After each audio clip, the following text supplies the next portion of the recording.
Joe, you're gonna have to teach me what Kick is, man. I know that we're on Twitch, and I know what Twitch is. Yeah. I know what Twitter and Facebook and YouTube are, but Kick, who's on Kick these days? Kick is I just feel a like an live. old man. I feel like an old man asking this question. It's a live streaming platform, right? So it's something that's just come on as of late, and it's getting traction out there. And you can do anything. You can chat on there. You're just like us, just chatting, or you can go ahead and play. If you're a gamer, you can stream like games and stuff that you're, actually involved in playing and engaged in. It's just an audience for live streamers, basically. People go in there and they kind of see, hey, what's going on. And it's a platform that's emerged, then gotten popular. And if you can get enough followers in there, they actually pay you to stream. And it's Oh not wow, much. It's like $16, but the more people you get, the more they pay you to stream. So it has its perks. dude, our numbers have been through the roof, man. Dude, on the X alone, it was like 230 something people watching us. So I was like, that's crazy. Yeah, on top of the nearly 1,000 who were watching us on YouTube as well. The show has matured, man. Yeah. They're in the building numbers now. You know what I mean? Very nice. Our good friends Mike and Rudy doing their shows. It appears that they're doing their shows Afternoon. in the afternoons and evenings, which means that we're the ones standing in the morning. The lone Very, very survivors. Look at Chris is saying, Joe, are we getting Dutch Bros today? I know I got Chick-fil-A today. And we got somebody watching here on chat already. It's Shorty X Lori, which is Lori, the Texas Latina that's watching us. Thank you for watching. We appreciate you. Area 210, where the dreams don't fade. From the river walk nights to the Alamo shade, we rise together through the highs and the lows. Area 210, oh, it's the life that we chose. We're rising together on a game day Thursday for the San Antonio Spurs. My name is Mike Jimenez. That's Joe Garcia. This is the Area 210 podcast powered by PF Chang's La Cantera and Hard Rock Cafe San Antonio. Joe, how you do today, my man? Doing good. Got off to kind of a late start today, man. I got stuck in the line over at Chick-fil-A, man. I didn't even know what time it was, Mike. And I was like, okay, it's all cool and everything. Then I get to the front of the house and I'm like, oh man, it's like 9:58. Hey, we had to get our breakfast in, man. Good morning to everybody out there, all our new listeners out there, because our shows have taken off dramatically over the past week or two. In fact, since Friday, we've had 3 of our most watched shows of all time. Yesterday, 1,000 viewers combined when you combine YouTube with Twitter, with Facebook, because we are now on several platforms. We're also on Twitch and Kick as well. Fantastic numbers that we've had the past few weeks in the past couple of weeks. On top of that, Joe, we started a group text today, and it's so nice Yeah. that we have Mike Mitchell Jr. and UTSA legend Frank Harris as part of our roster, or part of our team of people that come on our podcast pretty frequently, regularly to talk sports and pop culture. This is a podcast that we're proud of, Joe. We've done 530 episodes. We're not going anywhere. We're No. not going anywhere. In San Antonio, there is no local sports talk radio at 10 a.m. None. We're the lone survivors. We're the lone survivor of it all. So if you want to come and talk sports, Spurs, Cowboys, Astros, Rangers, sure, SAFC from time to time, come check us out. And for those that are in our chat, because our chat's powered by PF Chang's La Cantera, we have a lot of new faces on there, a lot of new names, a lot of new handles out there. If you're one of the OGs of our podcast, because we've been around for 2 years, be nice, okay? Let's play nice with the others and welcome the new names coming on in. Yeah. But Joe, when I saw the numbers yesterday, I was pretty excited about it all. But part of it's because we're the lone survivor at this time slot. But on top of that, it's because the Spurs keep winning. They've won 5 in a row. They've won 16 of the last 17 games. And dare I say, Joe, that today is the birthday edition of the Area 210 podcast. And remember the crown? My crown that you stole from me, I remember. Yeah, you got drunk and you left inside my truck. And you said, I like it. I'm going to keep it. I got the crown on. It's kind of hard to do it with the headset on. This is the birthday edition because my birthday is tomorrow. And tomorrow I'll only be on for a little bit of the show, but typically I'm on Monday through Friday. We go for about 90 minutes talking sports and pop culture.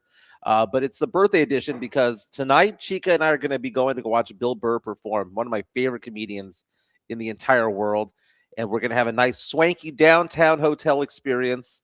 So we're excited about Nice. that. But it's my birthday, turning 49 years old tomorrow, man. Bobby February coming out saying, Micah Ferry, hey, if the crown fits, if the crown fits, it So looks that means good. that y'all have to go ahead and send some super chats in Mike's way for his birthday, Miguelito's birthday celebration. Mm-hmm. Very, very nice. Very, very nice. Hey, Joe, let's talk about the Spurs, man, because we're talking about the Spurs. We'll talk a lot about just how the team is doing in general, and also the conversation piece of who's the most exciting Spur of all time. You see, there's a method to the madness. I asked the question last week on our Facebook poll and our Twitter poll, rather, who's the most exciting Spur of all time? And I said George Gervin, David Robinson, was it Manu, or was it Tim Duncan? Overwhelmingly, with hundreds of votes coming on in, like 80% said Manu.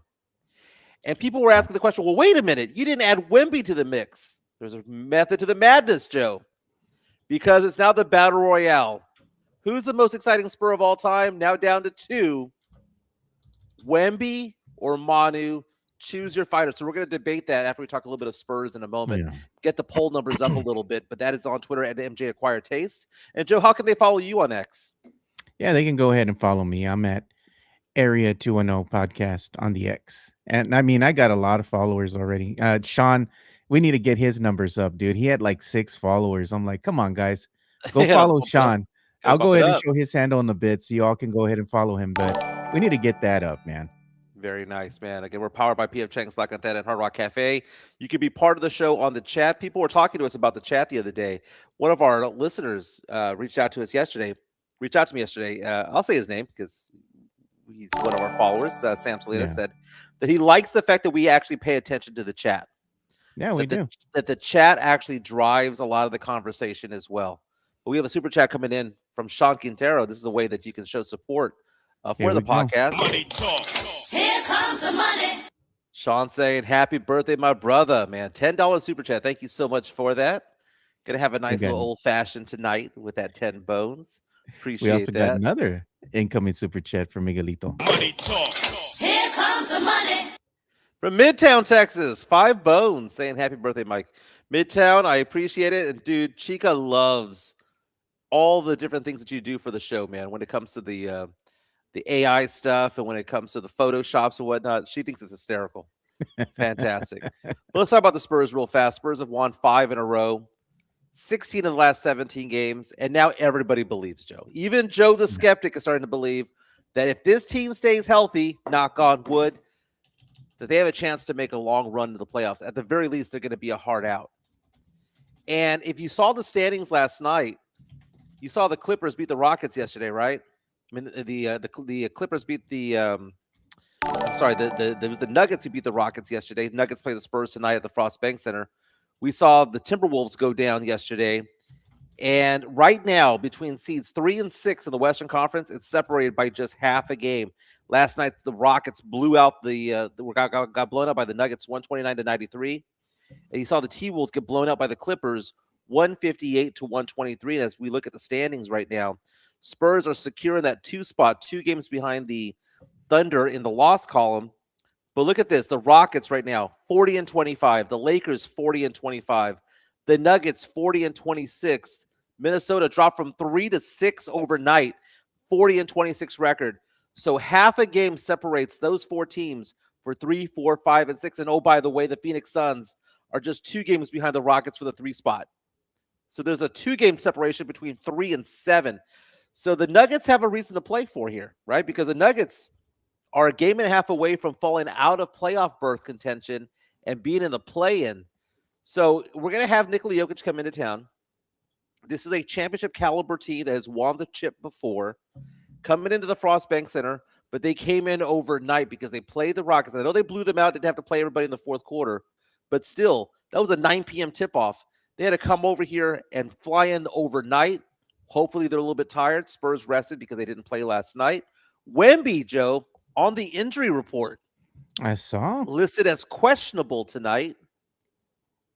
So I'm hopeful that he's going to play. He's been playing a lot of minutes, Joe, but he Yeah. needs to get to that 64 game threshold in order to qualify for the awards. I know it's 65 to qualify for the awards, but the fact of the matter is that they're going to give him credit for the game that didn't count against the Knicks in the Emirates Cup Finals. So, Mhm. which means he has to play 13 of the last 17 games to qualify for all NBA awards, qualify for Defensive Player of the Year, and as we see on this chart right here, questionable for tonight, Harrison Barnes, who's missed the past several games, Lindy Waters the third, and there's Wemby's name right there with right ankle soreness. I can see it, Joe. And to be honest with you, I wouldn't blame him if they sat him. He has been playing 38 to 40 minutes per game the last week or so, and his body ain't used to that. He had some back-to-backs along the way. I know these are home games, Joe, but if they sit Wemby tonight, I wouldn't be mad at it, Joe. Would you? Nah, I wouldn't be mad at it. But I mean, you can't win them all, and you got at some point in time rest your players, some of your best players, and I think that's what's going to happen tonight. Harrison Barnes has been out for a while. I don't know if he's going to play a lot moving forward because they like Carter Bryant more. They're giving They the young do. man more minutes. Go ahead and rest, old man. They might need you in the playoffs, so get your rest in. And Wemby does definitely need some rest. He's been getting beat up, slapped in the face. He needs to rest, man. And you can still play good even without Wemby because you still have everybody else who's been playing really well as of late. So who's to say that even if they rest Wemby, the team might still get the dub? It's one of those things where you can look and you see the growth of the team. How well do they play without Wemby? And of course they look better with him, but how well can they Right. play without him? And you do got an incoming super chat, Mike. Here comes the money. From Tony Ornelas saying, happy birthday, Mike. You're my boy, Blue. Love you guys on this show, man. Appreciate it, Tony. He's an Thanks, OG. Tony.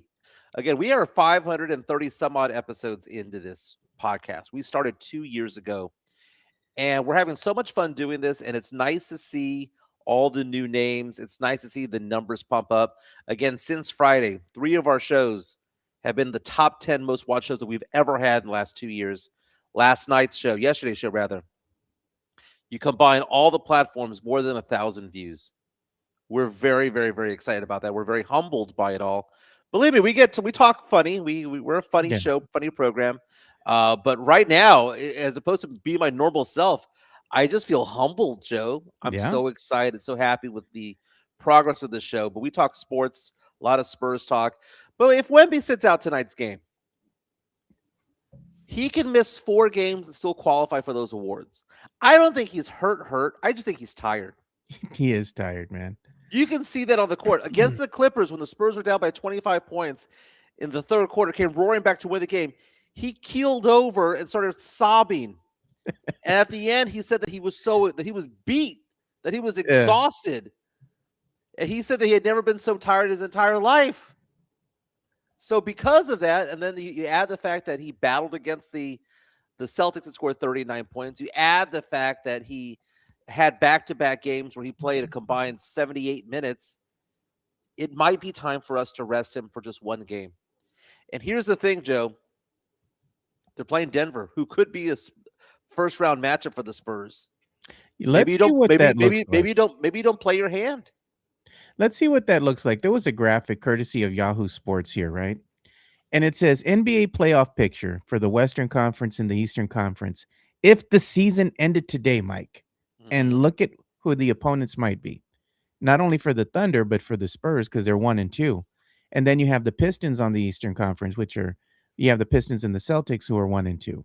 Who would Okay. their opponent be? I mean, of course, you still have to do the tourney, but currently, play-in, like, who all would that their stuff. opponent? Yeah. If all came to form and the 7 ended at 7 and the 8 came at 8, this would be Yeah. the perfect ideal. This would be the perfect ideal run for the Spurs if it ended just like this. Yeah. Thunder at 1, Spurs at 2, Rockets at 3, Lakers at 4, Nuggets at 5, Wolves at 6, Suns at 7, Clippers at 8. I know that we want to have the number 1 spot. And the Spurs are going to fight for that number 1 spot. We're just 2 games behind the Thunder in the loss column, and we own the tiebreaker because we beat the Thunder 4 out of 5 They can times. still catch him. They can still catch him. Can still catch them. But This is a very good consolation prize right here. Because if the Spurs play the Suns in round one, game over. They're going to dominate the Suns. And then round two played the Rockets. The Suns Rockets being the first round, second round opponent going into the Western Conference Finals is the equivalent of what the New England Patriots did when they just kind of waltzed their way into the Super Bowl. Because if the Thunder had to play the Clippers in round one and Kawhi Leonard, and then had to play the winner of the Nuggets and Lakers, that's a harder task than anything else. I like this lineup as it stands right now. But again, only half a game separates 3 through 6. The T-Wolves, we were doing the show yesterday, 24 hours ago. The T-Wolves were the 3 team in the Western Conference, but because they lost yesterday, they fell all the way to 6. And look at the Suns coming on up. I was taking a look at the teams that are in the top 8 in the Western Conference. All have won 6 or more games in the last 10 games, have won 6 out of 10 or better, except for one team, the Denver Nuggets. The Nuggets are on the decline a little bit. They're struggling, man. They're hurt. And didn't not they as good as just they get used to Aaron be. Gordon back? They just got him back, I thought. Yeah, but you just come back, but at the same time, that doesn't mean that they've been in a good position. That doesn't mean that they're healthy. We saw Jason Tatum come back for the Celtics the other day, and Tatum wasn't himself yet. And they Tatum's just still a very good lost. player. Who did they lose to the other day? OKC. Yep, they sure did, man. And that was by Shai Alexander. What did he do? He went ahead and hit that last second 3-point shot. Yeah, beyond Killed the that, game. man, he was just killer, man. Breaking Will just Chamberlain's killing record him, man. for most consecutive games, scoring 20 points or more. Hey, Hey, I you was do taking a have- look at the FanDuel MVP odds for the NBA. El Wembeyaso's going up. Guess who's number 2? Wemby. Wembeyaso. Now, here's the thing. Shai Gilgeous-Alexander right now is in the driver's seat to win the MVP award again. Well, I've been talking about Wemby for MVP for the longest time, right?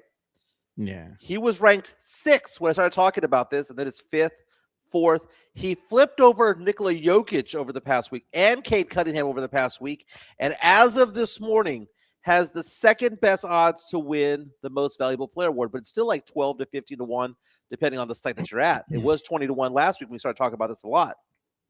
But that being said, Shai Gilgeous-Alexander's only played 54 games this year. What if he gets hurt? What if he gets hurt? He had that oblique injury earlier this month and in February where he missed 8 games. I'm just saying, where we're trying to count all the games that Wemby needs to get to 64, 65 games in order to qualify for these awards, SGA hasn't qualified either.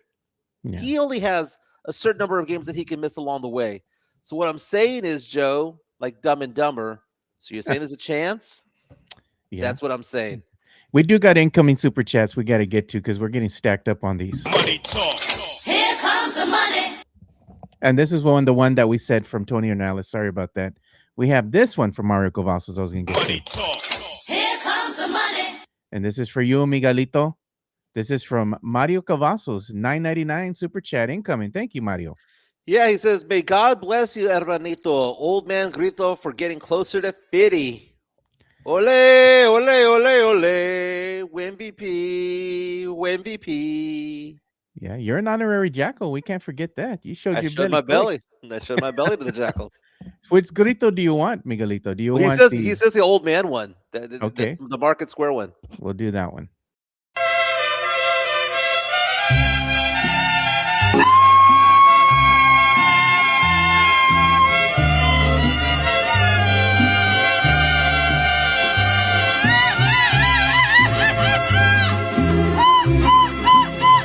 Por presumir a mis amigos les conté que en el amor There you go. Oh, it sounded great, man. That came from the soul, baby.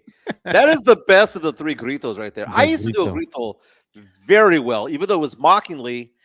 I did it very well. I can't do it anymore, man. I don't know, man. My voice has dropped. We got a big incoming super chat for you too, Miguelito. Oh, Here comes the Big money, big money. 20 bones from Sam Salinas. He says, have a birthday lap dance, Mike. It's on me. Are they still $20? Anyway, thanks for making me more money. Here's to a comfortable retirement in about 20 years. Happy birthday, brother. Salud. Stupid grito. He wants. I know what he wants. I know exactly what he wants, and we're gonna go ahead and give him what he wants because he paid the $20 for it. I don't know what it is, but they love that one video of you, Mike. Oh, okay. I see which one you're talking about. Yeah. Ole, ole. You stupid. Okay, so for those who are new to the show, that is sound of me making fun of the Jackals when they first came out back in November, right? Because I was saying that it was so stupid to have the chance. And now I've come around to it, right? I enjoy the drum. And what do we do at home, Joe, after the Spurs win? We're doing like a freaking cult at home, and I'm perfectly fine with it. I've made my amends. I showed my belly and apologized to the Jackals. That was made infamous by Jeff Garcia from Lockdown Spurs and Ken's 5 when he threw us under the bus when it came to all that. But the fact of the matter is we've come around to embracing that and as being a Embrace signature the part of the mundane. show. It was a signature part of the show, man. It's unforgettable. You could get a lap dance from Shuggies, man. From Sugars, from there with the shark. Go and pick up your Fiesta medal. Let's see what Chica does for $20. Just playing. She's gonna say, "I'm gonna go buy cleaning supplies, or I'm gonna go and cook for you, Mike." That's what she's gonna do. No, she was cleaning here the other day in 3-inch heels, 4-inch heels. I was like, What do you say? Chica takes care of a brother, doesn't she? she does. She does, man. Big time. Yeah. So let's talk about. We'll go talk more about the Spurs game tonight against Victor Wembanyama. Is questionable for tonight's game. He's not hurt. He's just banged up a little bit. But again, he can miss 4 games, still win all the awards, right? And again, he needs to play those 13 out of 17 games, not only to win the awards, Joe, but he gets those awards.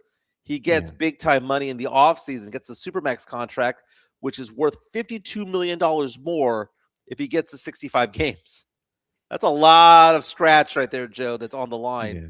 So maybe he comes out there, Joe, plays the first quarter, plays 15, 20 minutes, gets that game played, check mark. Maybe he does that as well. By the way, he's minus 1,500 to win the Defensive Player of the Year, which is basically saying that it's a 99.99999% chance that he gets it, provided that he gets a 65. Super chat coming in from Jason Garcia.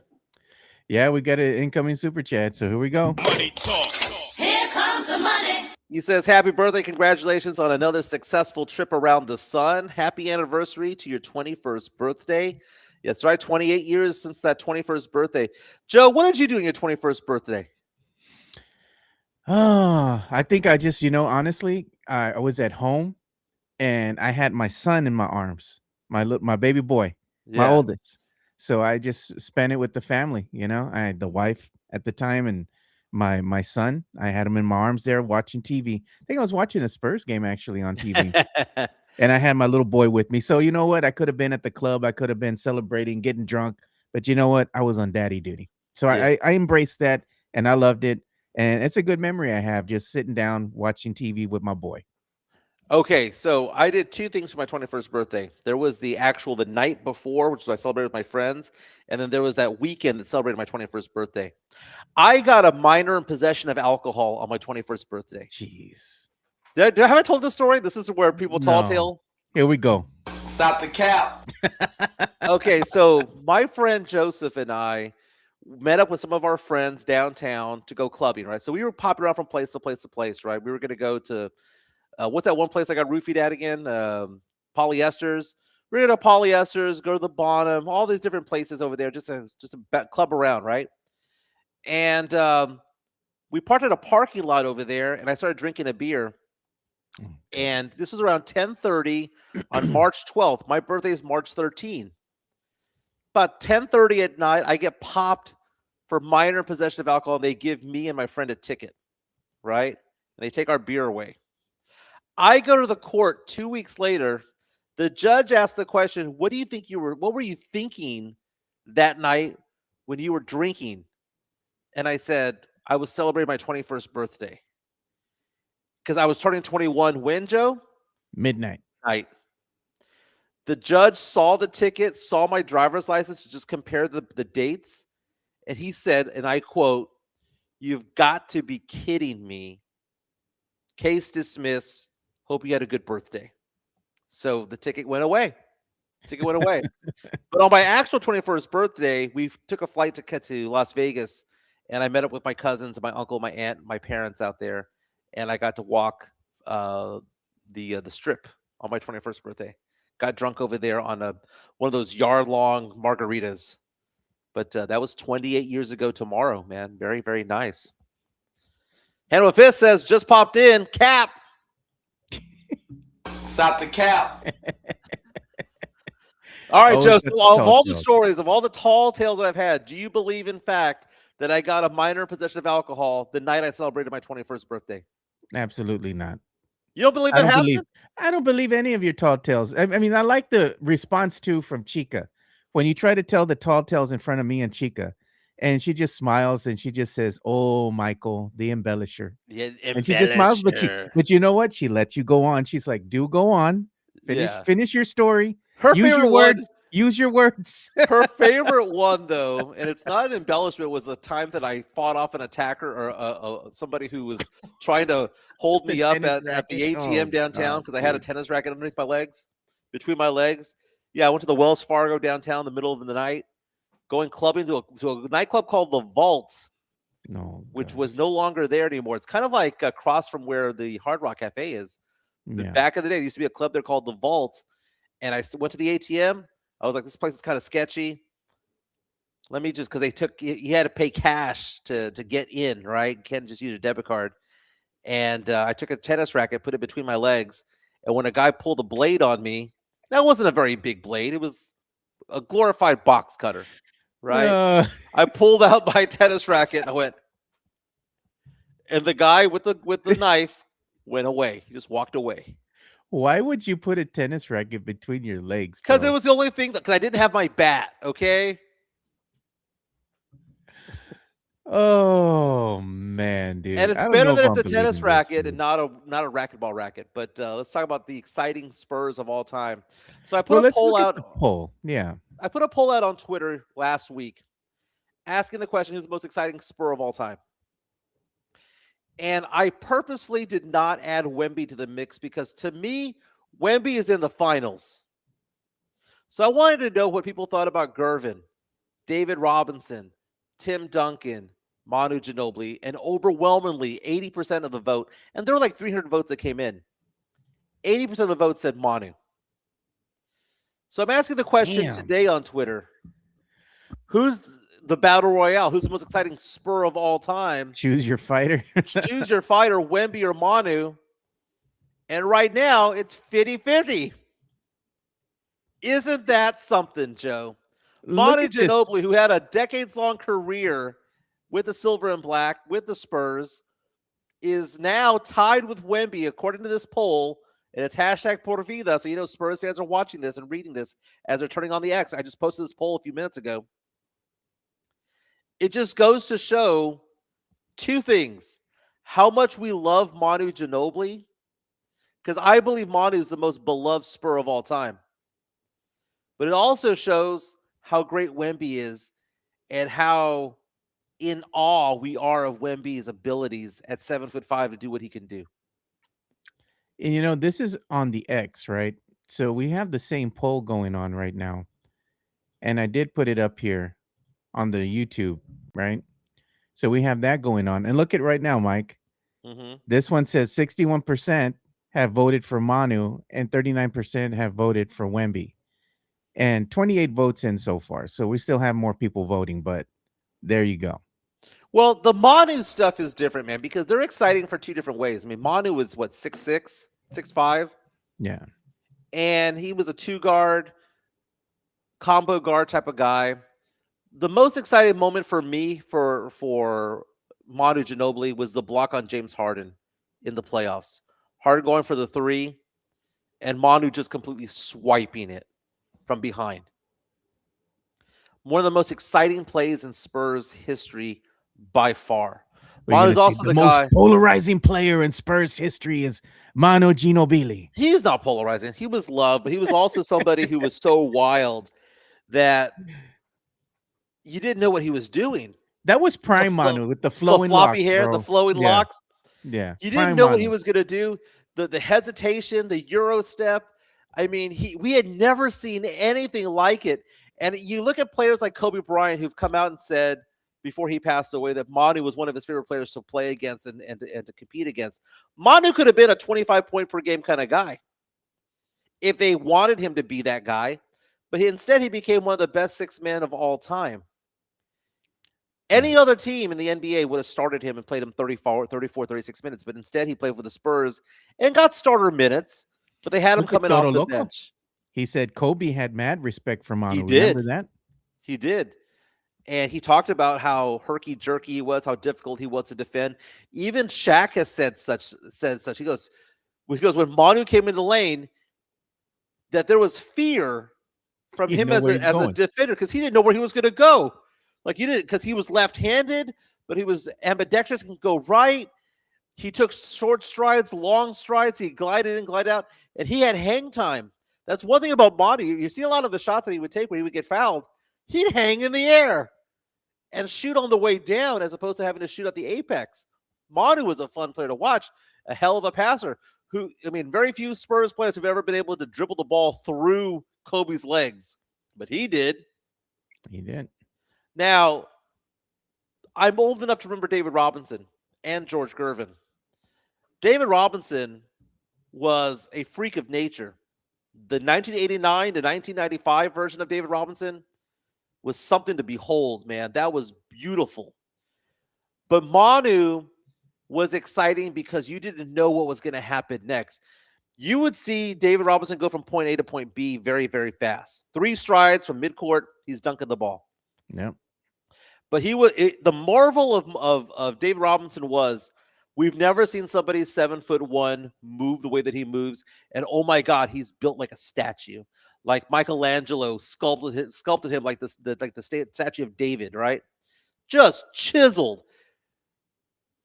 Manu was exciting because why? We didn't know what the F was going to happen, man. We didn't know if he was going to throw the ball out of bounds. We didn't know if he was going to kick it out of bounds, if he was going to make a 3, dunk on somebody's head.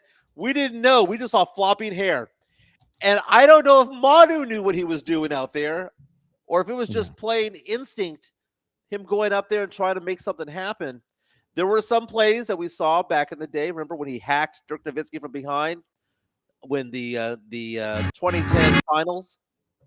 But look at these motions, courtesy of the NBA. Manu, behind the back, left-handed dunk, putting Shaq on skates. This was exciting times. And not only that, being able to play defense at his size. Look what he did to Shaq right there. Yeah. Just right by him, through the legs of Kobe, battling the Suns. Big guy, small guy, doesn't matter. Exciting player, dude. My favorite Spur of all time is Manu. He is my favorite Spur of all time. Oh, that was a good one right there. 37-year-old Manu on that dunk right there. Behind the back passes, you didn't know what was going to happen. Sometimes the ball ended up in the 5th row, right? Because he threw it to nobody. But at the same time, what excitement he brought to the game. And that block from Harden is his highlight. Him swatting the bat, becoming Batman, and you see the Coyote coming out in the Batman outfit. But should we also remember that Manu also cost us a championship? Yeah, because he fouled Dirk Nowitzki. If he would have just let him blow by him and go and do that layup, the game would have gone to overtime. The Spurs could have taken it. The Spurs would have won because at that point in time, Dirk Nowitzki would have just went in, did the layup. There would have been time on the clock. The Spurs would have inbounded the ball, and that would have been the end of the game. But Manu had to go and foul him, send him to the line. He knocked down the and one, went into OT. The Mavericks won, went on to win the chip that year. Right. Costly turnovers, man. But as Mikey Mendes points out, he also had costly turnovers in the 2013 finals, he says. He did. And that's when he was older, man. But prime Manu was like 2007, 2008, 2009. You're talking about the floppy hair Manu. Old man Manu, bald Manu was pretty good too. But floppy hair Manu was something else. And then the bat incident. Having to go get a rabies shot afterwards because he tennis racketed a forehand slice of that bat, top spin. And then he also gave his left one for the Spurs as well. We can't forget that. So Sean Quintero has a $5 super chat coming on in. Let's go ahead and read that one. Money talk. Here comes the money. He says, Chancla, Jimenez always says Mike Mitchell was his favorite when his son is on the show. We have Mike Mitchell Jr. on the show pretty frequently talking about the Spurs. I have mentioned to Mike Mitchell Jr. that his dad was my favorite Spur growing up. Okay, so when I was elementary school, Jimenez, when I first became a Spurs fan, I knew and I was going to the games at the Hemisphere Arena with my dad. Mike Yeah. Mitchell, number 34, was my favorite player growing up. Then it evolved into Willie Anderson, and then it evolved into David Robinson, then it evolved into Tim Duncan, and then it's been Manu for 20 years running. Wemby might overtake Manu in my rankings of all-time favorite Spurs, man. But thank you so much for the super chat there, Sean. Let's update the rankings there, Joe. Who did you pick a fighter? Because I don't think I've picked a fighter yet. I did Manu pick a fighter. I picked Manu. You picked Manu? Yeah. I think that's more nostalgic than anything else. Yeah, I think that's more nostalgic than anything else. It's like this, Mike. The only reason that I'm pick Wemby is because I'm not hating on Wemby. It's just that we haven't seen enough of Wemby yet, right? We've seen a little bit of Wemby compared to all these highlights and all these things that we've seen at Manu. I'm going to say that by the end of the end of the day, at the end of Wemby's career, Wemby will probably be the most exciting Spur in a lot of people's eyes. There's no doubt in my mind about that because you see what Wemby can already do, and this is only year 3 Wemby. Right. You know, we're going to see prime Wemby in what, maybe year 5? Maybe the degree of difficulty was harder for Manu because Manu's doing what he did at 6'5", whereas Wemby's doing it at 7'5". There's a Yeah. big difference between the two. I mean, Wemby can do things that nobody else can do. And I remember when Wemby first came out, yeah, and this is why Inside the NBA, is that the name of the show with Shaq and Kenny and Yeah. Barkley was Don't- stupid. yeah. They were trying to compare Wemby to Bull, right? That's how you knew, Joe, that they were like Pop in his final 2 years as a head coach. Done. Right? When everybody in the world, when ESPN's calling him quote unquote generational, the best prospect of all time, you have Shaq and Charles Barkley talking out their ass saying, well, Bull can shoot a 3-pointer. He's also 7'6". That's when you knew, Joe, that they don't watch ball. And here they may know ball from the 90s and early 2000s, but they don't know ball of 2026. They don't.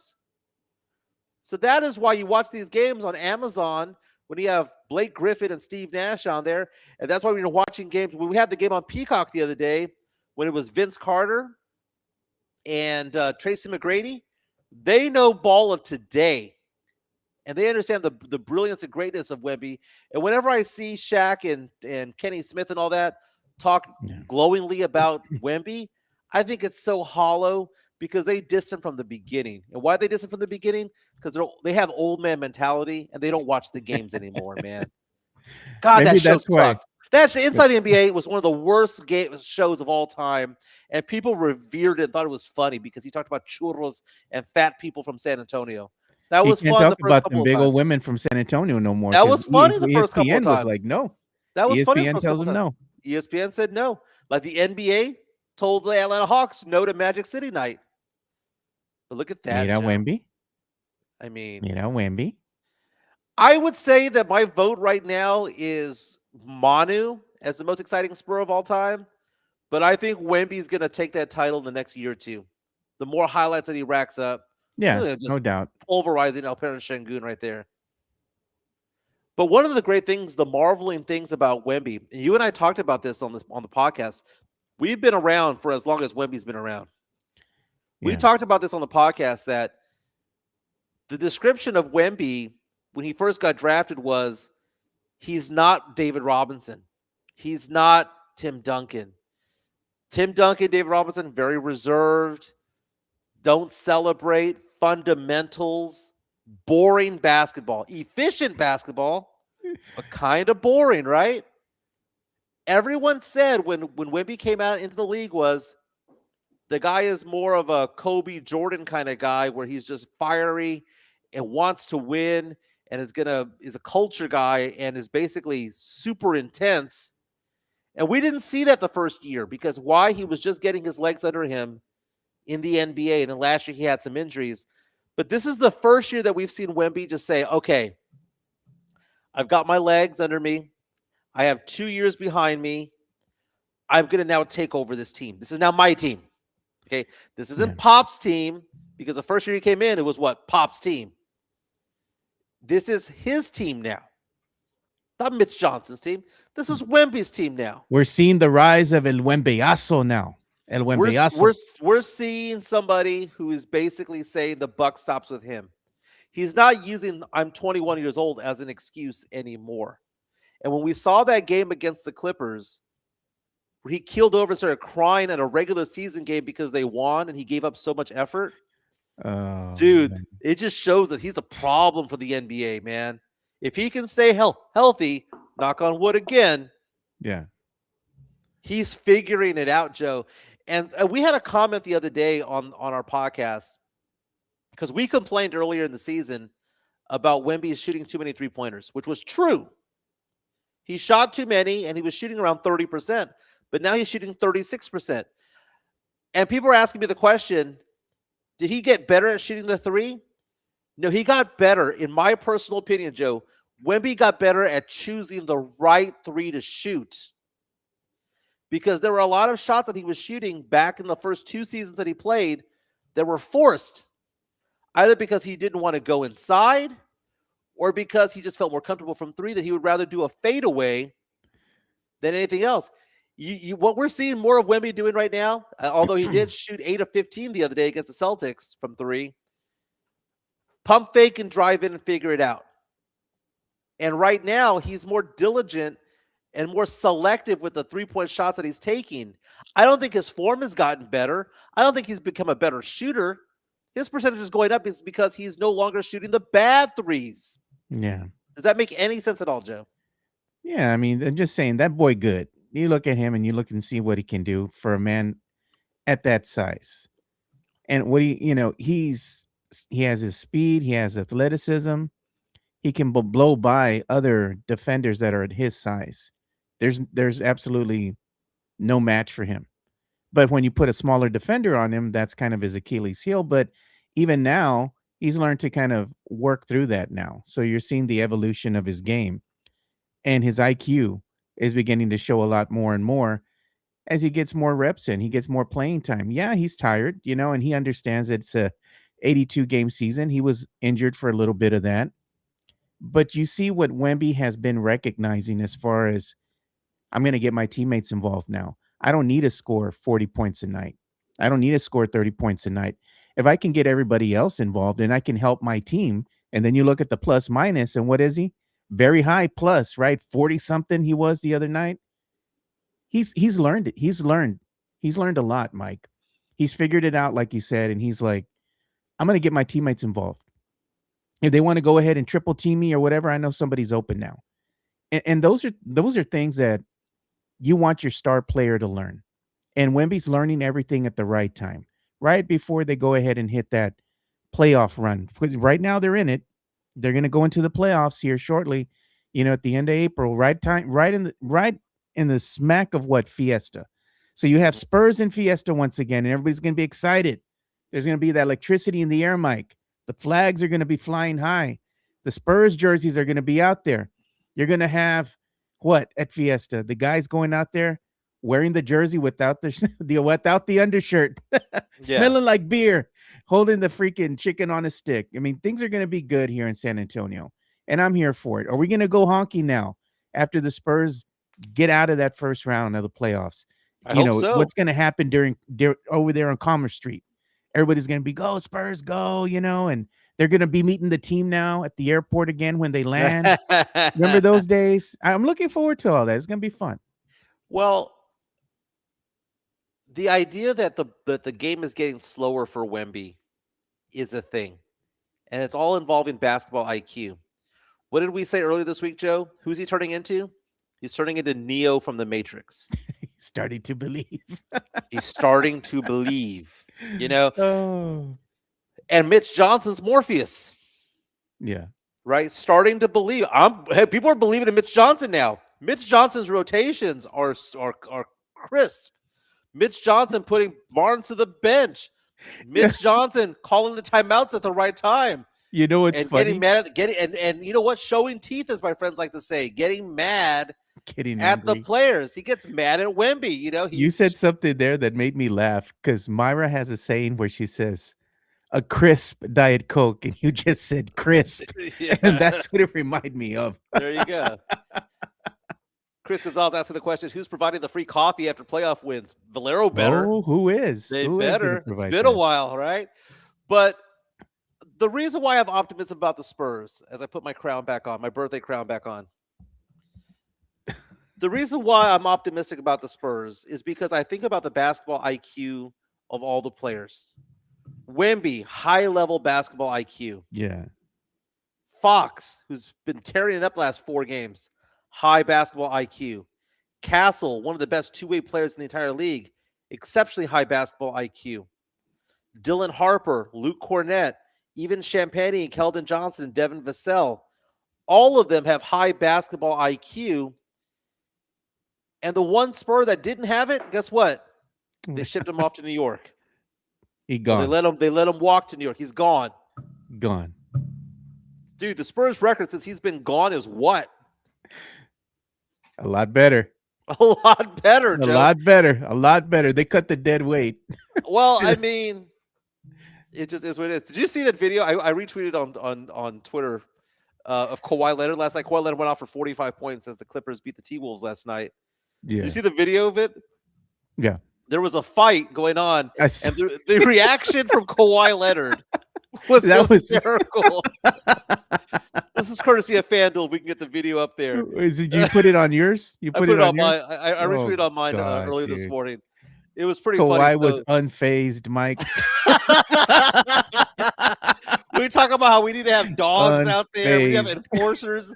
Kawhi Leonard is nothing of that. So after the game, he's walking onto the Things court done. and he goes, And the Energizer. "Hey, look, a fight." Did he take part in it? Let's go full Hell screen. no. Let's go full screen on that one, Joe. This is hysterical. You don't want that smoke, dude. So there was a scrum. It was a blow. Like, here it goes. Hey, look, a fight. He's laughing. Look at You him. know what they were fighting for? They were fighting for the game ball. One of the Clippers players wanted the game ball to give to one of the rookies who apparently had a good game last night. And he wanted to give the game ball to him. Hey, look, a fight. You know what he said? Tree man don't get paid to fight. Yeah. Sam Salinas wants the Kawhi laugh, Joe. All right.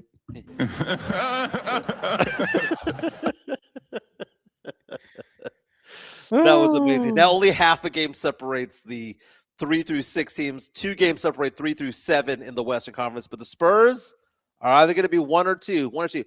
I will say this, Joe. I firmly believe, Joe, that whoever wins the Western Conference, as in like the regular season, the 1 spot, that's who the MVP is going to be. Yeah. Because if the Spurs catch the Thunder after the Thunder started the season 24-1, you have to name Wemby the MVP at that point. You've got to. MVP. You've got to. I don't care. Wilt Chamberlain record be damned. The best player on the best team is typically the MVP. And if the Spurs catch them, they better. Spurs 4-0 on this homestand, have won 5 in a row, have won 16 of the last 17 games. Denver Nuggets tonight. Spurs favored by 5 points. I think if Wemby plays, Spurs are going to blow them out. Why are they going to blow them out? Because they have a little bit of rest, and Denver played last night and flew into San Antonio in the middle of the night. That's a big deal. That's a big deal. I think You the know Spurs what? got this game tonight. They were talking, Tony Ornelas was talking about DeJounte Murray, right? Expert DeJounte Murray Yeah, last show me night. what And like I happened. said, we kind of go ahead Let's and go full screen. dictate some of our topics based on what the chat wants to talk about. So this was a highlight. And I don't know who was courtesy of this is It's a Pelicans Film Room. Okay. FanDuel. So we're going to go ahead and play this. And this is him hitting the 3-pointer, right? In last night's game. And look at the antics that ensued afterwards. They're up by 15 with 1:35 to go in the game. Exactly. And Now, look at that. DeJounte has been injured for much of the past 2 years. True. Doing a killer crossover.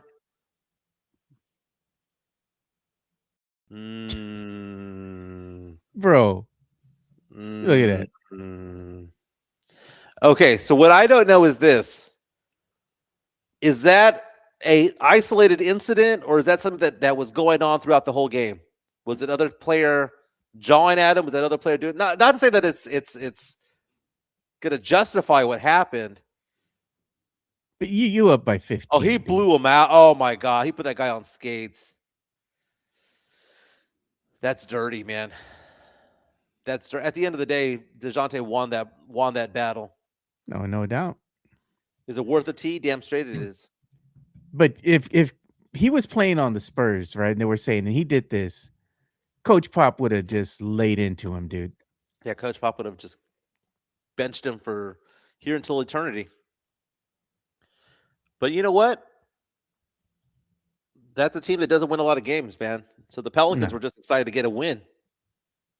Not justifying it. I wouldn't want somebody to look over Keldon Johnson that way. Or Julian Champagny that way. Look at what's a Spur, always a Spur. No mames con eso, dude. Hey, man, the Spurs have the first-round draft pick from the Atlanta Hawks this year as part of a swap, and then next year we have their pick in total. So we have 2 first-rounders next year. We have the swap this year. Right now, that swap is at number 14 with the worst odds of winning the lottery, but the Spurs look to be picking around the 14 mark unless Atlanta makes a charge into the playoffs. Interesting stat, Joe. Did you know that if Chicago catches Atlanta, and Chicago's been playing pretty decent, if Chicago catches Atlanta in the standings, that the Spurs pick moves from 14 to 10? Yeah. So we have to cheer on the Bulls the rest of the way. They're like 4 or 5 games behind Atlanta, but they've been playing a lot better. If they can catch Atlanta, that pick, even though they have a better record than 10, 11, 12 right now, they would actually revert back to 10 or maybe even 9 if that happens. So we have to cheer on the Bulls and cheer for the Hawks to lose games the rest of the way. But the Hawks have been playing well, man. 3 games over 500 last I checked. Yeah, they've been playing well. Well, let's give some love to one of our sponsors, Joe. Let's give Hard Rock Cafe some love, man. They hosted our event. So those of you who are new to our show, just to let you know, we have gatherings 3 or 4 times a year where we come together as a group, as fans of the podcast to kind of hang out. We had a big blast over at the Hard Rock Cafe San Antonio a couple of weeks ago. We gave away so many different prizes, so many gift cards, so many hats and merch and all that stuff the other day. Let's give some love to Hard Rock Cafe San Antonio.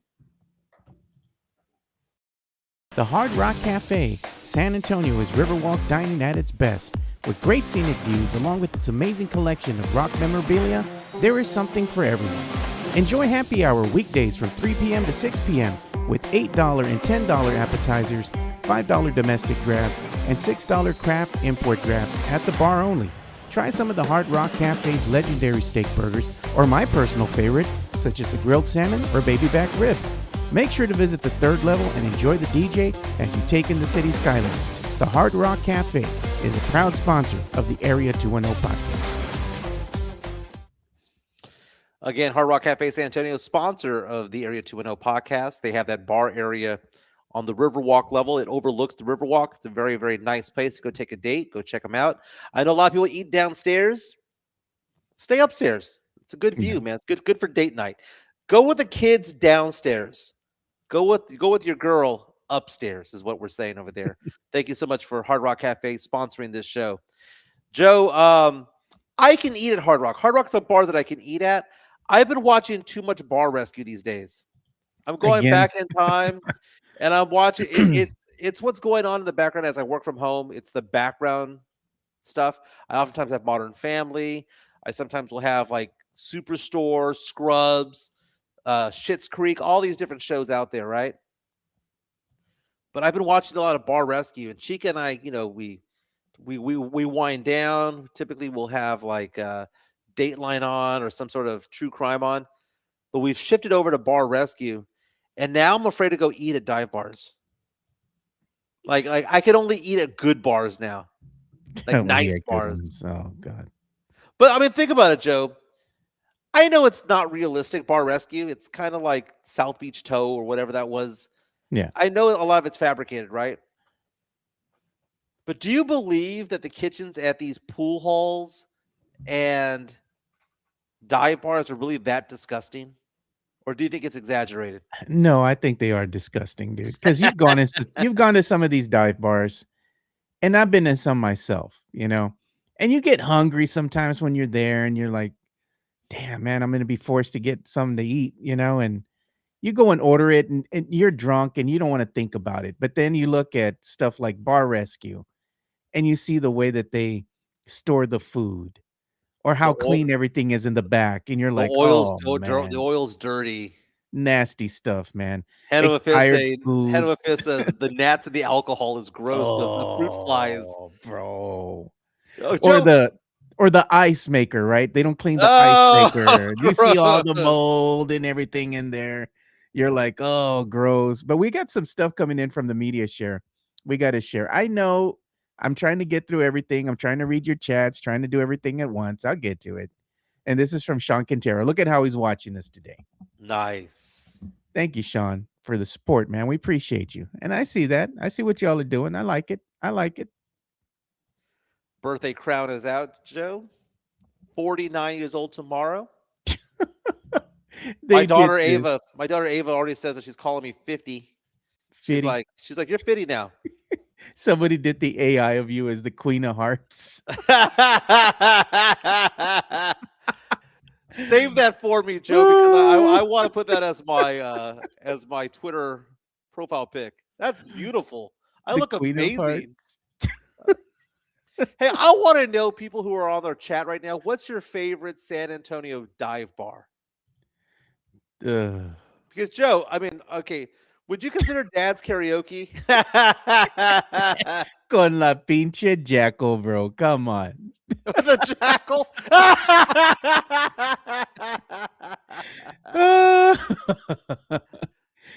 Oh, Send me God. all of those, Joe. Send me all of those. But my favorite, I like Roxy's by Ingram Park Mall. It's kind of sketch, but I like it. You get a lot of Exit 7 people over there as well. Yeah. Man, there's a lot of good bars. There's one on the south side that I went with Bob McFinnigan's. Thompson I've been to. to McFinnigan's before. McFinnigan's is Man. pretty nice. But it's a dive bar and it's nasty, dude. You buy food from there, it's sketch, bro. Who's saying Bennigan's? Bennigan's, was no a thing back in the day. mames. No mames con Bennigan's, bro. So one of my good friends, George, we went karaoke at Bennigan's one time. Oh, He God. got thrown out because he started cussing while doing his karaoke song. But the karaoke song had a lot of curse words in there. He was like, if you don't want anybody to cuss, then don't have that song as part of your lineup. Right? Yeah, He goes, I picked true. a song that was allowed on the karaoke. So anyway. If you're naming Bennigan's, you're of a certain age, bro. You're of a certain age is Sean saying Chelsea Street Pub Oh, at Ingram Park bro, Mall. That place Ingram, was badass. damn. Go to the mall to Remember go Chelsea's? drink. We go to Chelsea's to pregame, and then go to Park Place or the Atrium thereafter. Atrium, God. Remember Park Place, the plane coming out of the wall? These bars were weird back then, Mike, now that we think about it.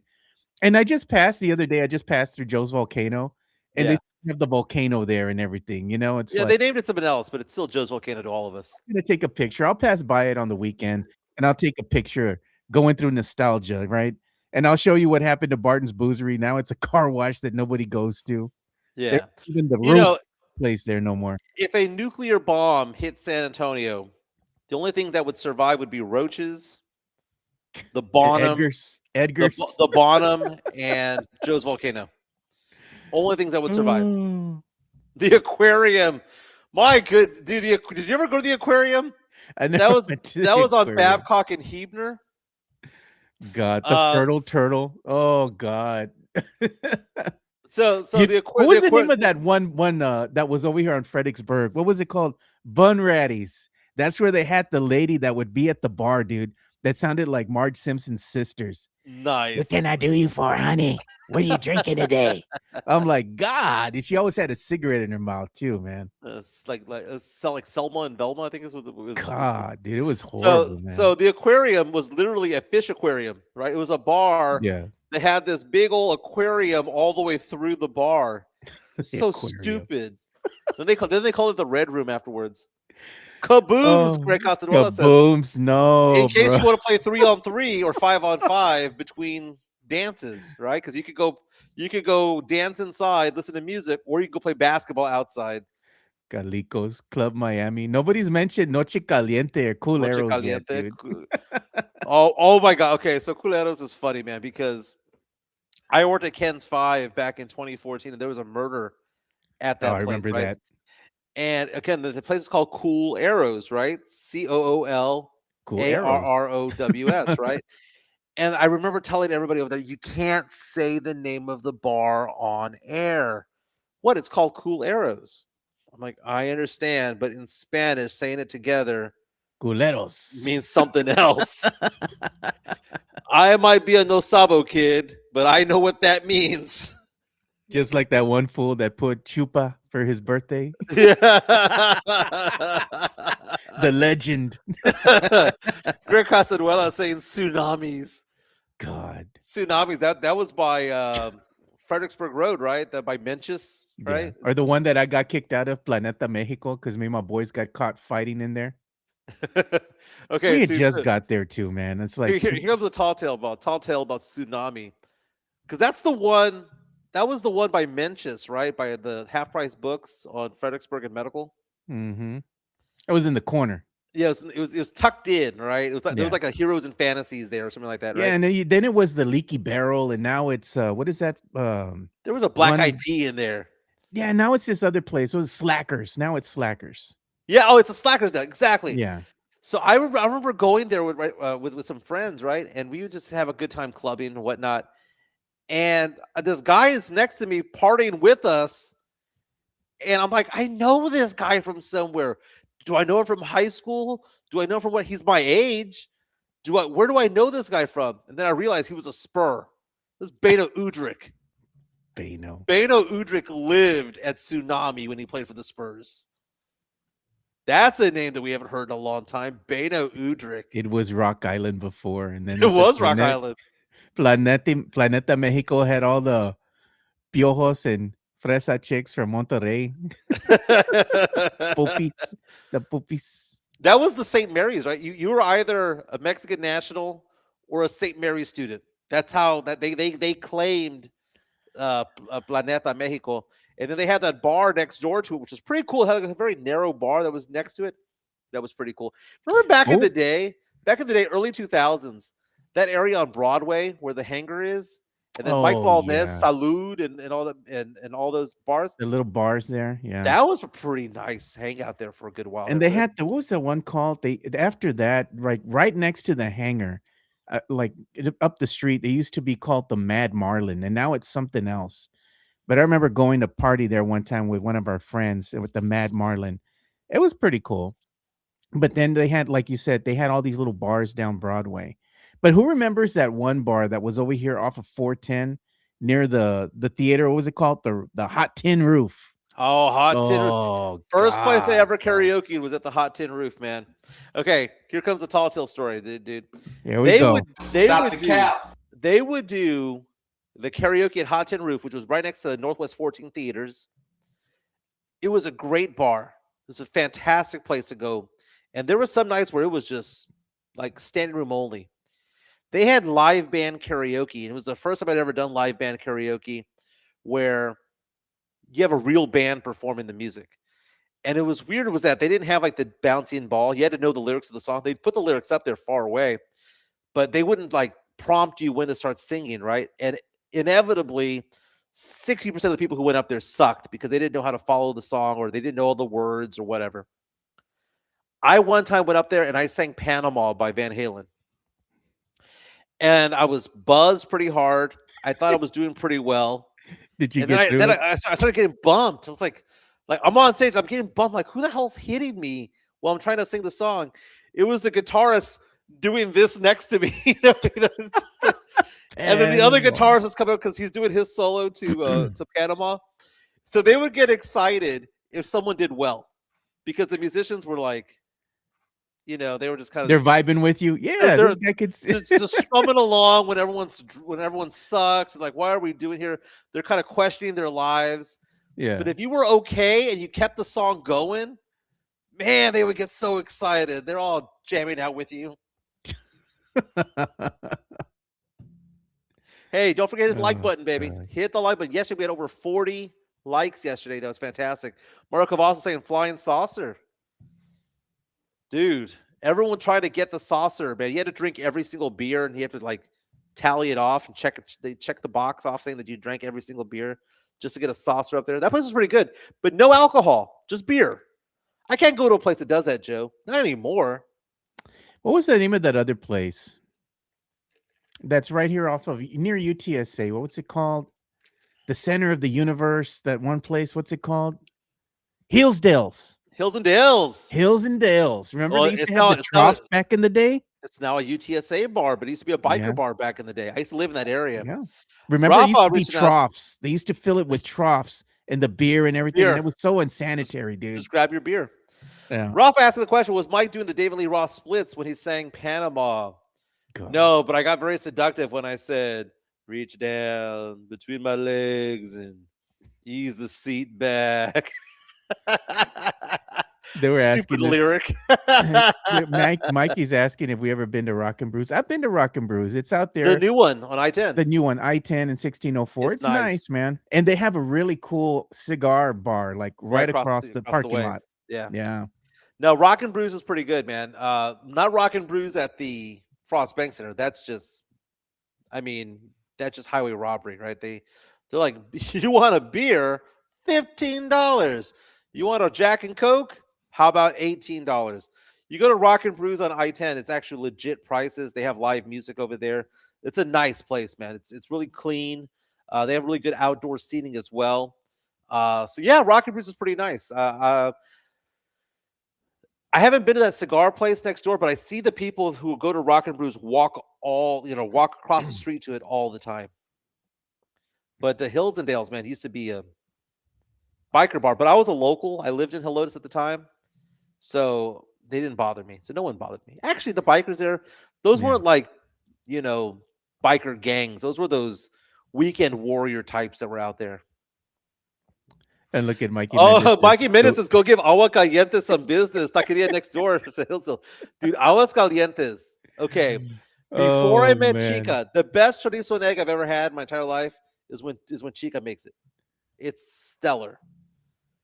But before that, Aguas Calientes had the best I'd ever had before in my entire life. You know, it's funny. I remember the picture that Chica sent me. She says, Joe, you made her chorizo and egg one time. And she says, Joe, Michael tried to kill me today. Oh, I love you show me the big old plastic. She's like, look at the size of that plastic piece in the freaking taco, man. It was the casing. Yeah. That's funny, Joe. Oh my God. Well, I told her, at least you tried. My boy was trying. He tried to make you breakfast this morning. I'm not the greatest at it, though, man. I'm not the greatest. I'm getting the photos coming on in. What was the other one she got me at? I started laughing. She said for you to cut up the vegetables, or was it the onions or whatever, and you cut up the whole onion. You cut the whole thing. She told me, she goes, dice me up some onion. So guess what I did? I diced up some onion, the whole onion. But you know what? She made fun of it. But guess what? Guess what? All week she did. Hey man, I had diced onion. I'm gonna go make something with this. Tony Nala saying media share is not working for him. He said he sent a Twitter message with a picture. Yeah, I'll get to it right here. I'll show it right now. Gonna update He sent this for you. Gonna update the Twitter poll. I like it, Joe. You know what? That's my new profile pic right there. I hate babacoa tacos. Con la tennis racket. No, Mike. On Twitter right now, 36 votes in. We started this before the show started. Yeah. 36 votes in. Wemby 53% over Manu's 47% for the most exciting Spur of all time. It's going to go back and forth for sure. I'm going to change my profile pic, Joe.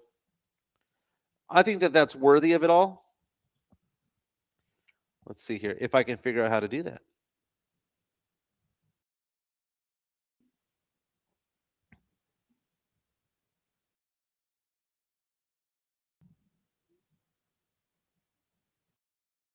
Nice.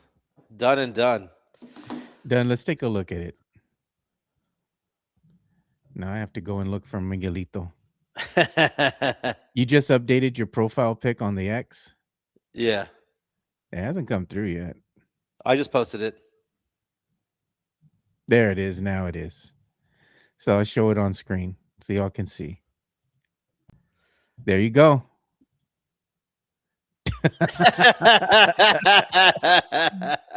Why does it say I hate barbacoa tacos? That I don't know. It's too ethnic for you. Dude, the two ethnic line. Ah. Too ethnic for you. I still remember that. I remember Jeff giving you crap about it. He's like, Mike said he didn't want to go to, I don't know. Oh, no, he didn't want to dress too ethnic. You said the shirt or something made you look too ethnic, or was it the boots? One of It the was the two. boots. It was the It's too because it ethnic. was because you were like, why don't you wear like these vaquero boots, from like they wear in South Texas. I'm like, that's too The ethnic, man. traditional roach killers. You're like, it's too ethnic. The ones that curl up are too ethnic, Mike. Joe, I'm gonna show you right now where I'm gonna be tonight, Joe. So look up the Marriott Marquis Hotel. The Marriott Marquis Houston.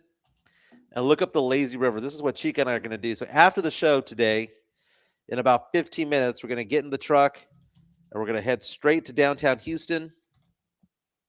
And I'm going to enjoy myself a lazy river. It's chilly over here. It's like 49 degrees right now in Conroe. It is cold, man. I went outside this morning and I was like, It was 48, something like that. I'm like, it's not that bad, dude. But if you look at that lazy river, click on one of those photos there. That's a lazy river on top of the rooftop of the That's building. nice. So that's where I'm celebrating my 49th birthday tonight and tomorrow. Chica treats me good, man. So maybe I'll do the show tomorrow from the lazy river, Joe. Be part of Look the at show. Greg Castanuela, Mike the Pulse of Conroe. It's interesting, man. My business and my office is in San Antonio, but my happy ass is in Conroe, and we're still looking for a house. We're still looking for a house, man. I don't know where we're gonna be, but I'm still looking for a house. But I do go to San Antonio 2 times a month, at least 3 times a month or so. No. So basically, every other week I'm in San Antonio with my business. You know what? And if you want to go ahead and make more money, got to call Miguelito. Yeah, give me a call, 210-508-0369. Been having some conversations with people about defensive growth stocks. What that basically means is that the market's going down right now because oil prices are going up, war in Iran, all that stuff. And people are asking the question, what makes money or what has a history of making money when the market's down? And we're talking about defensive positions. These are stocks that do well when the market's down because people still use those products, right? And we've put together a nice little portfolio. That's one of the things that we're doing. We have several portfolios that we've done, but we've really emphasized this week the defensive position. We have others who are asking questions about gold and silver type of funds. We have people asking questions about life insurance and long-term care. It's been a really busy week for me this week with what I'm working on right now. But give me a call if you have any questions, 210-508-0369, 210-508-0369. I have family from San Antonio coming into Conroe this week. They're going to be here tomorrow, man. I've got my daughter, Gabby, my daughter, Ava.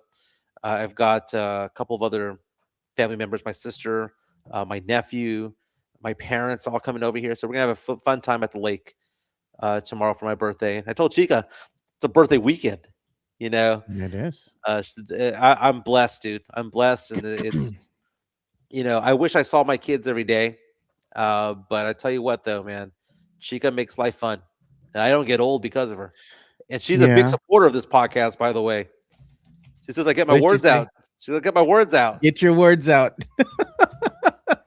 She laughs at the fact that I wake up at 6 in the morning, 7 in the morning, and I just start talking. Oh, she's like, she goes, can't you just ease into the day? Instead, those meds that I'm taking, Joe, man, the heart,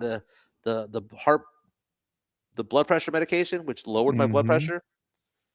Waking up feeling like $1 million, man. I've lost weight. I feel You good, wake dude. up with two things in the Those of you who are new to the show, morning. every once in a while I say I wake up with two things in the morning: a hard on and a desire to make money No, my. and make my clients money. Let's give some love to our good Oh. friends. There's no healthy way to segue this to PF Chang's La Cantera, but thank you so much to Sean Quintero for his support. He's one of the big wigs over at PF Chang's La Cantera. They have been a longtime sponsor of this podcast. Let's show them some love. PF Chang's La Cantera, San Antonio's premier destination for dinner, date night, or happy hour. Enjoy one of their signature dishes, such as the Singapore street noodles, sesame chicken, or Chang's spicy chicken, or their infamous Chang's chicken lettuce wraps, which are delicious, by the way. You can enjoy all this while you're dining in an Asian-inspired atmosphere. And make sure to enjoy the new outdoor patio and try some of PF Chang's signature cocktails and drinks during happy hour, Monday through Friday from 3 to 6 p.m. PF Chang's La Cantera is a proud sponsor of the Area 210 podcast. Very nice. Again, they have their $8.99 specials going on right now for their craft cocktails that they've got going on, like the lychee martini, the lemon drop martini, the mule, the jade margarita. Fantastic. And on Wednesdays, they have half off bottles of wine and champagne. Go check out PF Chang's La Cantera. You can take it to go. You can park up at the front, take it to go. Or you can use the valet. As Joe says, don't park with the poors. Yeah, no, I don't do that. Absolutely not. Joe, go on my Twitter account right now. And I posted the photo, not just on the profile pic, but I posted the photo in general. Some of the comments coming in are kind of funny.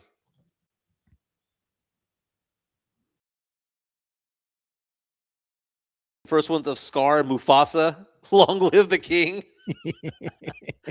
Long live the king. Michael Jimenez, the pulse of San Antonio, and the king of, I don't hate know, barbacoa Tall tacos. Tales. The king of Tall Tales. You know what I was going to tell you? This is not a tall tale. What is up with the San Antonio Spurs ticket pricing as of late? I was supposed to go to this game on Saturday. And our good friends, Jen and Alex, they went to that other game where Greg was kind of shown on the big screen there. And they were honoring our friend Greg, right, for being a Spurs season ticket member. When Jen and Alex went to that game, which wasn't even that long ago, they paid for two upper level tickets, $38 each. Okay, not bad. For Saturday's game, if you want to go and attend the game in person for a 2:30 p.m. game, Mike, it's not even prime time. You're going to pay $93 for a ticket in the nosebleed. What the hell's going on, man? This is against the Hornets. It's not like it's a marquee team. Like, is there something going on at the Frost Center during this game that I'm not aware of? I'm like, what's going on, bro? It is supply and demand, and This is ridiculous, Mike. This is what happens when you have a winning team. Joe, when the Spurs were not making the playoffs the last 6 years, right? Even with Wemby out there, you and I can go get tickets for $20. Bro, these tickets are ridiculous. I'm not paying $216 to sit in the nosebleeds. No. Well, I mean, Joe, someone will. Not Supply and demand. Man, no, bro. Supply and demand, Joe. People want to go to these games, and if you want to have a winning team, guess what? Prices go up.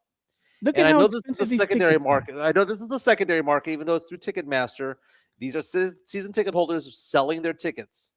Dude, $605 for the Skybox tickets? No mames way. All right, so Joe, Chica bought me part of the birthday. So what she got me for my birthday was this hotel downtown. She got me tickets to go see Bill Burr, and she got me tickets to go see the Spurs play the Miami Heat when we go to Miami next week to go visit our daughter over there. They play March 23rd. We bought 4 tickets to the Spurs Heat game for $1,200, $300 a pop. And the way that we figured it was, it's Miami, baby. You know, things are expensive in Miami. You go try to go get dinner in Miami, it's $150 a person. So 4 tickets, $1,200. Joe, I'm looking at it right now. The row behind us right now on SeatGeek and Ticketmaster is now going for $920 a ticket. That's crazy, dude. Why? People want to watch Wemby. People want to watch the Spurs. The Spurs are much watched TV. They're the most fun team to watch in all of the NBA because I of ain't going to Wemby this and game. Castle Harbor. I Oh ain't no, but going to this what I'm game. trying to say, Joe, is it's not just the Spurs. It's not just San Antonio. It's wherever the Spurs go. Like, what's more popular to watch back in the day? To watch Kobe and Shaq, or was it to watch, I don't know, Chris Webber? Yeah. Everybody wanted to watch Kobe and Shaq, right? It's the ticket to get, and the Spurs now are the popular ticket to have. And I hate to say it, Joe, the days of us having cheap tickets and cheap seats at the Spurs games are over. Dude, I'm not paying this much to sit in the nosebleed. No, absolutely not. Oh, Can Tony I asked a buy 2 question. tickets and not bat an eye? Of course I can. But why am I going to pay that much to sit in the nosebleed? You know what I'd rather do? I'd rather go hang out with my friends, Jen, Alex, Michelle, Sean's wife, meet Sean somewhere, and we're going to go to a sports bar and we're going to watch the game, Mhm. and we're going to drink. Get some good food. Yeah. Get some good food, and then not have to worry about parking and all that stuff. Tony asking the question, was it really a tall tale for $50 courtside tickets last minute? No, it's not. Joe, you were with me on that one. Yeah. $50 to go courtside seats at the Spurs games. I would get the cheap tickets for like $20 to get in. Then I go on SeatGeek at the end of the first quarter to see if anything was available. Then we were courtside, basically fifth Yeah. row, sixth row, for $50. That's ridiculous, dude. To spend that much money for those types of tickets in the nosebleed. If that's what's So happening Tony, right now for the Hornets, can you imagine the playoffs? oh, I know. Tony says it's the life that we chose. Spurs are hot and Wemby's hot, so ticket prices are going up. Spurs playoff tickets are probably going to be in the $300 to $400 range a piece if you're going to want to For go and watch the game nosebleeds. for For nosebleeds. nosebleeds. Yep. So let's look that up, Joe. Let's see that. Let's see. The Spurs play the Nuggets tonight, right? Yeah. The best seats available right now are going for $2,757 a ticket. What are The the best- nosebleeds going for? The nosebleeds are going for 95 to 145, depending See, on what row that's you're in. ridiculous, man. No. If you want to have fifth row, upper level, 118. I'm not paying, dude. I'm not paying that much to go see the Spurs play in a regular season game against a bad team. Like if it's a different team, like if it was a Saturday game and it was a good team, hey man, I might just go ahead and pay for it. I'd be like, hey Jen, Alex, whatever, I got you, man. Let's go. You Well, know? probably the thing to do is to buy a ticket for a weekday game, because I'm looking at the ticket prices for March 30th against the Bulls. You have some upper level seats. Now you're talking about on the rafters, dude, where your head's hitting the bottom of the Ginobili Your back number 20, is against the wall. the number 20 jersey hanging from the rafters is hitting your forehead, right? Yeah.